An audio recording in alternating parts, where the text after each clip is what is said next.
அது என்ன சார் எல்லாரும் வந்து கிழக்கு வாசல் மேற்கு வாசல் சொல்லுவாங்க, நீங்க புதன் வாசல் குரு இதுல வாசல் சொல்றீங்க. ஒரு திசைக்கு 9ஆ பிரிச்சு தான் வாசல் வைப்பாங்க. எப்பொழுதுமே நடுப்பகுதியில் வைப்பாங்க. அது புதன் வாசல்னு சொல்லுவாங்க. முதல்ல சூரியன் சந்திரன்லேருந்து ஆரம்பிச்சு கேது வரைக்கும் இருக்கும். இப்போ ஆண்டாள் வாஸ்துப்படி என்ன சொல்லுவாங்கன்னா, இந்த விஷயங்கள் எல்லாமே க்ளோஸ் பண்ணிட்டு உச்சவாசல் அப்படிங்கிற ஒரு விஷயம் எல்லாமே கிழக்கு ஒட்டி வடக்கு ஒட்டி இருக்கணுங்கிறது தான். இப்போ வடக்கு அப்படின்னா கிழக்கு ஒட்டி இருக்கணும், கிழக்கு அப்படின்னா வடக்கு ஒட்டி இருக்கணும், தெற்கு அப்படின்னா கிழக்கு ஒட்டி இருக்கணும், மேற்கு அப்படின்னா வடக்கு ஒட்டி இருக்கணும். இப்போ அப்பா அம்மா அப்படிங்கிறவங்க குழந்தைகளை அடிப்பாங்க, எல்லா விஷயத்துலையும் அடிப்பாங்க. சின்ன குழந்தைலேருந்து கொல்ற அளவுக்கு அடிப்பாங்களா?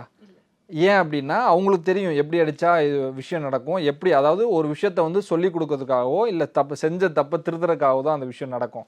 அப்போ அந்த திசைகளில் அந்த முதல் 2 வாசல் வச்சக்கூடிய வீடுகளில் இது போல் அவங்க அப்பா அம்மாவும் சரி, அவங்க மாமனார் மாமியார் யார் ஆண்கள் பெரியவங்க இருக்காங்களோ அவங்க அதிக லெவல் சப்போர்ட் பண்ணுவாங்க, ப்ளஸ் கைடன்ஸ் பண்ணுவாங்க.